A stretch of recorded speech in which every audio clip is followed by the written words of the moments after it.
Hey, what is up, everybody? I'm here with a little bit of a holiday reading. I actually got this spread from Biddy Tarot. Actually pull up the Instagram post where she shared it and stuff like that, and we'll look at it together as we go through it because I'm not going to remember everything. And I apologize that I don't have all the cards on the screen. I know that there's just a little bit off. I have OCD and it doesn't work for me. But anyhow, this is for the holiday season, and I would also add a little bit for the new year too. So with that, let's look at what the first card in the spread is. I'm going to pull it up right here. So the center card, I had to turn it a little bit sideways, so please forgive me. What's your star? Your blessing that shines brightly. And we're going to pull that up. Let me switch back here to the main screen. Here we are. Your star that shines brightly, or our star collectively that shines brightly, is the Seven of Wands. Seven of Wands is about competition and perseverance. This is about the ability to carry on despite things maybe being difficult, unpleasant, not immediately seeing rewards, not immediately getting what we might want. This is people who are in it for the long haul. So your gift is the gift of long suffering, as Denzel Washington put in an incredibly inspiring speech.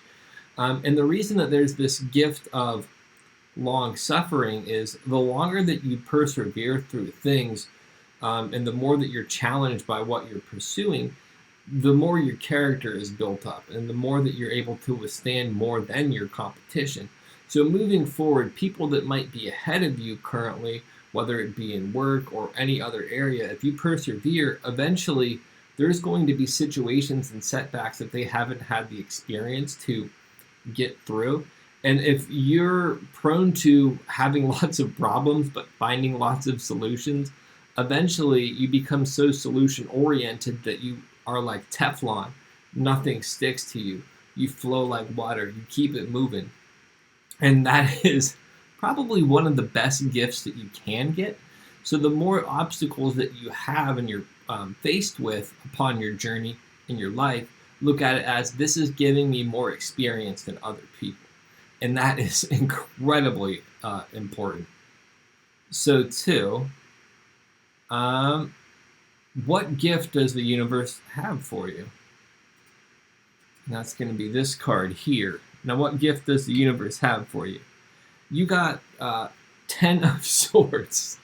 10 of arrows in this deck. And the way that the Wildwood Tarot presents it is a little bit less frightening than 10 of Swords. We'll go with this one, and it's instruction. It's the ability to have mentors and to take instruction. It's the ability to listen to your guides, to your spirit, to your soul, and take instruction. And it's just the ability to remain teachable. But on the other hand as well, it's the ability to pass the information that you learn on to other people and share that with them. There's this whole saying, we can only keep what we have by giving it away. And that's incredibly important. And it also feeds right into, we teach best what we need to learn the most. One of the absolute greatest tools for personal development is sharing what you're learning as you're learning it, because then you get this increased repetition by telling other people what you're supposed to be doing or what you're learning. Okay, now that we got the positive message out of the way, I feel like I should have done this differently, because this is going to be the big hit. 10 of Swords traditionally means defeat, loss, and crisis. But because it's a 10, 10s are all about the completion of a cycle and a new beginning. So this defeat, loss, and crisis is this incredibly mentally painful experience, because swords are all about the mind. But then what happens as a result of that is we're able to completely change our perspective and move forward with this whole new energy. And if 2019 has been really challenging for you, if this holiday season has been incredibly challenging for you, just know that this is, again, shaping you, building you stronger, kind of ties into the perseverance of the star that shines brightly. It's building you up to kill it next year, like 100%. All of these difficult circumstances that we've encountered are our instructors. They are our teachers if we let them. They're our teachers or they're bullies. It really becomes your choice. Hopefully you make a choice that's uplifting to you. And we're not going to stay on that very long. But I think that one of the things, this is the last thing I'll say, Ten of Swords, people typically view it as unpleasant. None of these cards are unpleasant if you're willing to do the footwork. I'm not into fortune telling with tarot so much as I am to personal development and self-reflection. That's the esoteric or hidden concept of it, and that is 1,000 times more powerful. Uh, our future happens on the corner of destiny and free will, so the choices that we make and the actions that we take are what matters. Telling somebody their future is incredibly foolish because of free will. We have the potential to change any possible outcome that may come up. Any kind of outcome that comes up in tarot is the most likely outcome as things stand now. But the further away it is, the more variables are at play. So don't take it all with a grain of salt. Personal development, the principles will always stand. Then we transition into 3. What gift can you share with the world? So it is 7 of arrows. So again, arrows is swords. And typically this is about betrayal and deception. I like the way that this card comes up and displays it as insecurity, though. And honestly, I'm going to take it as this. The gift that you have to share with the world is your ability to be vulnerable and open yourself up and really show yourself who you are, maybe despite your insecurities. And we have this whole concept in our culture that vulnerability is weakness. In reality, vulnerability is one of the most important assets that we can cultivate. For one, because it allows us to have more intimate and authentic relationships with ourselves and with other people. And then for 2, because it inspires other people to open up, to process their trauma, and to have more intimate and authentic relationships with themselves and other people. Vulnerability is the ultimate strength, and trying to act unemotional or invulnerable is actually one of the ultimate weaknesses. That makes you incredibly frail. This makes you incredibly sturdy and resilient when you can make yourself vulnerable. And I really, really like the way that this card portrays insecurity, because green is the color of the heart chakra, so that's opening up your heart to all of these arrows. Arrows are the mind or thoughts, so it's opening your heart up to all of these thoughts, and that's incredibly deep when you look at it. Here's the thing. If you open up, things are going to be a little prickly, a little bit painful, but the further that you move forward with that, it doesn't stop you from feeling those things. It changes the way that you respond to those things. And as you change the way that you respond to those things, the world around you begins to change. And you open up all these new possibilities to yourself and all of these new encounters that would have been closed off had you kept your heart closed and protected. Anyhow, I think y'all get the point of that. I'm kind of really caffeinated up because I just had a midday cup of coffee. So work with me here. So share your vulnerability with the world. What gift can you share with yourself is next. I already turned it over because I didn't move the screen over. It's Knight of Vessels or Knight of Cups in traditional tarot. So this is about being romantic and charming on one hand. On the deeper level, though, that's where I like to go with this. If you notice the water there, water is all about the emotions. The gift you can share with yourself is your ability to navigate your emotions in a healthy way and to not really create ripples as you process them and pursue them. Emotional intelligence is probably one of the most important types of intelligence, because once you begin to clear away all of these emotional reactions and you begin to respond from a place of intellect and wisdom, all of the other types of intelligence become available to you, because you're not clouded up with all of these feelings and all this doubt and all of these other things. This is, quite frankly, one of the biggest gifts that we can have. And I'm going to throw this out there. Anybody can do this. You have to understand, I don't talk about this a lot on the tarot readings or this part of my channel anymore. I did a whole podcast as I was working with addiction and early recovery of my mental illness. But as somebody who was diagnosed with bipolar disorder, borderline personality disorder, and then most recently finding out this summer that I'm on the autism spectrum, I have an incredible reason to not be able to process my emotions healthy. I should say excuse, let me put it that way. But I've done considerable amounts of work on those things, and I'm not always perfect at it. But here's the thing. if somebody who has all of these handicaps towards being emotionally well adjusted, I guess might be the correct way to say it. I don't know. Forgive me if it's politically incorrect to say it that way. But if somebody who has all these limitations to being emotionally well adjusted is able to really regulate their emotions in a more healthy and constructive way, then it's honestly open to anybody. It's just a matter of sitting down, doing the work, and clearing off space, and then making the lifestyle changes that facilitate that for happening. For me, that's been giving up substances that I used to enjoy, such as marijuana, alcohol, psychedelics, and some other things that it might entail. For the Asperger side of things, for me personally, it's really limiting my intake of gluten, sugar, and dairy, because all of those things impact my personal ability to think clearly, regulate emotions, and a whole slew of other things. So that sidebar and that tangent is over now, but just know that your gift to yourself is regulating your emotions in a healthy way, because the whole world opens up for you after that. Now we transition into 5. What new life is being born in your world? So you have the 5 of Cups. Now, 5 of Cups in traditional tarot is really about loss, regret, and bereavement. I like the way that it's portrayed in Wildwood Tarot because, again, how do I want to put this? There's a universal law of compensation. So any deep emotion that we feel, whether it be loss, regret, or bereavement, something like of that deep nature emotionally, the more that we're present with that kind of stuff, it actually enriches our ability to feel the opposite emotion. So the greater happiness and joy we can feel when we begin to open ourselves up to processing that.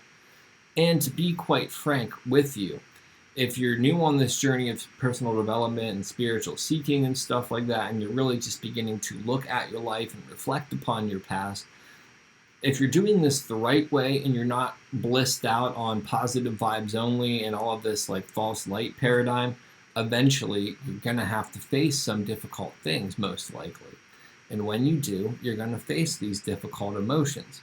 Now, on the other side of those emotions, once you've processed, integrated, and dealt with it, there's this great sense of liberation, of personal freedom, of deep connection with yourself. And then that's where you actually find your purpose, is in the midst of all of that. Because anybody that I've talked to on the 150 some hours of podcasts that I recorded prior to doing what I'm doing now, everybody who had this great spiritual awakening and was moving forward with their life really had to process some darkness. And their whole gift was found in those difficult situations because they wanted to share solutions with other people. You're going to find your joy on the other side of your suffering. And I wish that I had a different answer for that. Maybe it is different for some people. Maybe some people naturally are aligned. Most of the people I've talked to find it through the difficult, through the struggle, through the hustle, through the grind. And I think that really is what that card is saying, that the new life being born in your world is ecstasy and joy as a result of facing the difficult things in your life. So, what gives you renewed hope and new faith as you enter the new year? So, we have the reverse Emperor. The Emperor is really all about stability, structure, foundation. So, the reverse aspect of it to me is the lack of stability, structure, and foundation. And honestly, when the world crumbles around you, let me make sure I read that right. Okay, yeah, it's the lack of those things. So when the world crumbles around you, maybe this foundation that you built up, you kind of recognize that there's some weakness in it and that you need to begin to build things up again. Like, let me put it this way. Picture the reverse Emperor, and this is a bold statement, and maybe more professional tarot readers, people who have a little more knowledge than me, might correct me on this. This is almost like the Tower card, where it's this destabilizing moment where everything gets torn down to the grassroots foundation, and you get to look at how you built things and really consider how you want to build things going forward. That is actually an incredibly great gift, because if things weren't strong enough to survive that storm, building anything else on it could cause you to lose so much more than what you would really want to. View this as a gift. View this as such a reward for you that happened now, and view it as a sense of renewed hope. Because here's the thing. If you've gone through this whole persistence and perseverance just in the face of all of these difficulties, if you've been listening to these instructions that you've been getting from other people and your spirit guides and sharing this stuff with other people, if you've opened yourself up and become vulnerable, if you've processed your emotions, if you've gone through this grief, all of these experiences have completely changed your character. And because your character is changed, you understand that what you built up on the external or outside world isn't what's important, because the internal structure that you've cultivated as a result of taking all of these actions and going through this process, that's still standing strong. That's been fortified by everything that you've been working so hard at. So there's no real loss. And when you can look at yourself with that, that's self-esteem, that's confidence, and that is saying, I'm going to build this bigger, better, and stronger than before. And honestly, thank you, universe, for wiping the slate clean and giving me the opportunity to do this. And this is the energy, like the energy of that question, what gives you renewed hope and faith as you enter the new year? That is the star card. And like when you have the energy of the star card, it's saying the road might be a little bit dark, you might be a little uncertain of what's ahead, but you see this guiding light. That guiding light allows you to transition through that whole moon phase of kind of that dark night of the soul, the coming of awareness of, oh no, I have to do this all again. But you have that inner spark of the hermit where you're like, dude, or dudette, or gender neutral term, I can completely do this and move through this and not be fazed by it. And then you transition to the sun when you have this radiant, illuminating interior where you're just like, I got this. That light wipes away the sense of transitions you to judgment, whereas this absolution of how you see yourself opens you up to the world where you're like, there's this whole new perspective on life, this whole end of one cycle. Then you start the whole tarot journey all over again. That is powerful, powerful stuff. And now we are going to transition to the, how can you spread the love with your loved ones? The Seven of Cups. So Seven of Cups is really about illusion, fantasy, and imagination. Because this is in the reverse, I'm going to put it like this. You can share the love with your loved ones by being honest with them. I know for me that I was taught growing up that sometimes to sugarcoat situations that I was going through to make it more palatable for family members, to prevent them from worrying, this, that, and the other. And it actually is incredibly unhealthy to do that. If you love somebody, tell them the truth about a situation, but do it in a respectful way. Brutal honesty isn't honest, for one, because it really is just a form of aggression.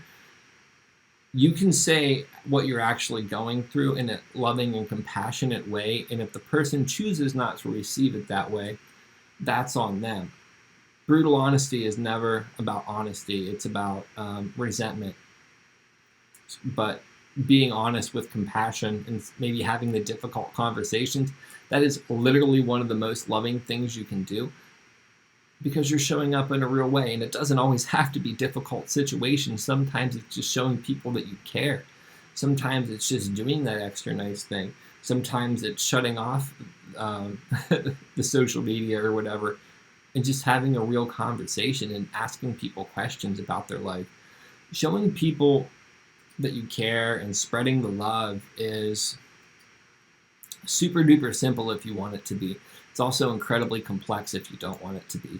But anyhow, I really hope that this was helpful to you all. I want to shout out to Biddy Tarot and thank them for putting out this spread. I really appreciate it. I hope that this was enjoyable. And hey, if you like this video, like it, comment on it. If you're on YouTube, subscribe to my channel. And if you could, maybe shout out to Biddy Tarot and say, hey, this dude did your spread and it was great, if you think so. Anyhow, please, if you have any questions or comments, drop them in the comments below. Have a happy holiday. And yeah, this is also for the new moon. And then next week for New Year's, I'm going to be live for an hour or two, and I'll be pulling cards for everybody and seeing what comes up. So there's a lot of good things, fun things going on. Stay blessed. Peace.